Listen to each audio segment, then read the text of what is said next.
So here we are.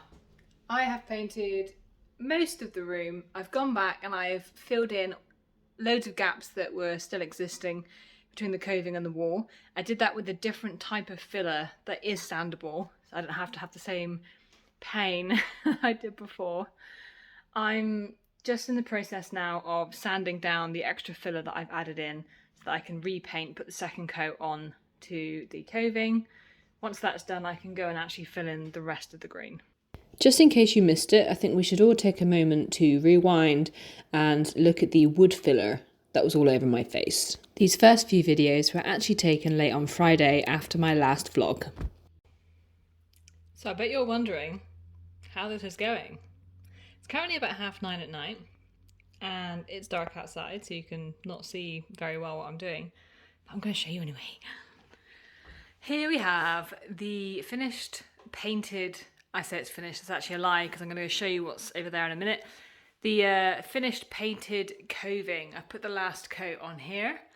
Look at that, looking splendid. It's obviously all painted over, as I mentioned before, because I'm going to go and touch up the corners. The first coat of the green is all on. I need to go back and do another coat of that once this is dried fully, and also need to get behind there. But yeah, making very good progress. It's taking absolutely ages. Oh, I definitely bit off a lot more than I was expecting here. Just a couple of lines here that I need to correct as well. I'm going to go and have a look at some wood in the basement in a second, see if there's something nice I can find to finish this bit off. What I wanted to show you up here is this corner. So, I mean, it looks dreadful. It looks dreadful, doesn't it? This is what it looks like when I've filled it in, I've sanded over it, made it nice and flat, and I'm going to paint over it and see how nicely it comes out.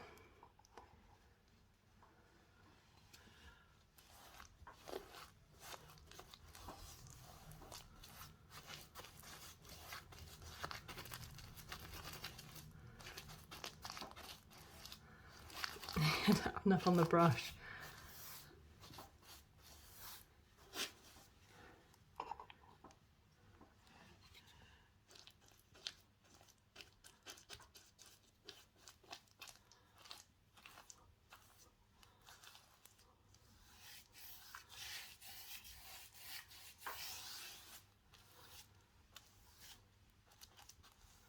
Oh.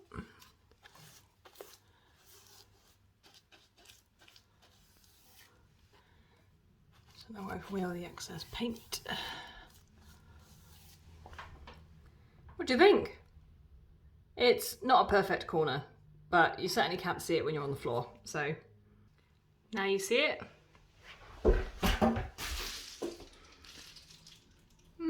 Now you don't. What corner? Yeah. I wanted to give you the painting of this corner in real time so you can see how long the painting actually takes. I am pretty good at drawing straight lines. I do have quite a steady hand, but it does take me some time. I would say I'm probably not a very fast painter. And because the colour difference is so distinct, I really do want it to be very straight and very accurate. I had to turn the volume off on this part of the video because I was listening to yet another rerun of Star Trek Voyager. It's the thing I listen to when I just want something playing in the background that doesn't involve any thoughts from my brain. But I have watched it so many times that I now know most of the words, and I couldn't have you overhearing me anticipating the next part of the dialogue. I decided to change things up here, and I'm actually listening to some true crime on Netflix. I don't know why true crime is relaxing, but that does seem to be the case. I've heard that from a lot of people, that they listen to true crime podcasts or watch something in the background whilst they're ironing. To be honest, I thought I had watched all of the true crime that was on Netflix, but I was scrolling through Facebook one day and I saw that Netflix had announced one of the missing people from one of their episodes had been found. And I thought, I don't recognise that episode. So I went back and found out they have a new season. And so I, of course, binged the entire thing. The crazy thing is, when you listen to reports of the same story on different platforms that tell you the same story in a slightly different way, that's when you know that you've watched too much true crime, when you're hearing a story for the first time, but you know what happens. So there's my confessions. Reruns of Star Trek, pretty much everything but the original series, and any sort of medium of true crime. But I can't be the only person who listens to things in the background, so why don't you tell me what you listen to whilst you're working? Are you listening to the radio? Are you listening to an audiobook, a podcast? Why don't you let me know in the comments? Perhaps you have some recommendations of something that I could listen to that doesn't involve a tragic end or a fantasy life in space that doesn't exist. Definitely podcast recommendations. I used to listen to Feel Better, Live More podcast, and that one's really good. For this second light, because I was able to, I unscrewed this faceplate from the ceiling so I could paint even closer. It also stops me from getting paint on the light fixture itself. If you're able to, it's probably a sound idea to isolate the electricity to these lights when they're away from the wall. But certainly be careful with the wires because they will be live if the electrics are still on.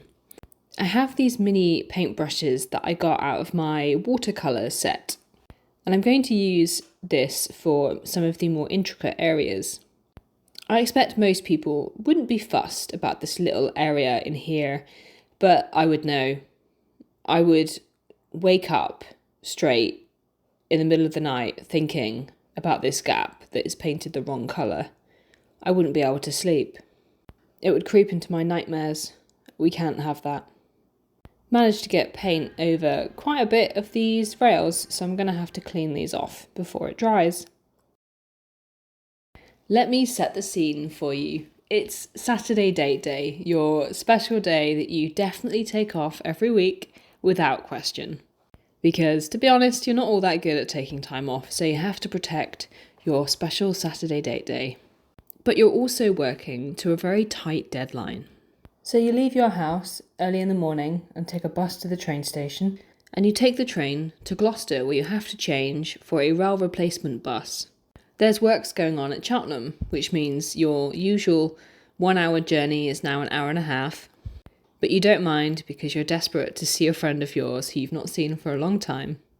And you'll get to hang out with her and do fun stuff and eat ice creams and walk along the river. And you have a delightful day. It's about 5 o'clock and you remember that you have a friend's show in Bristol that you had planned to attend. So you leave in a rush to get back for 8 o'clock.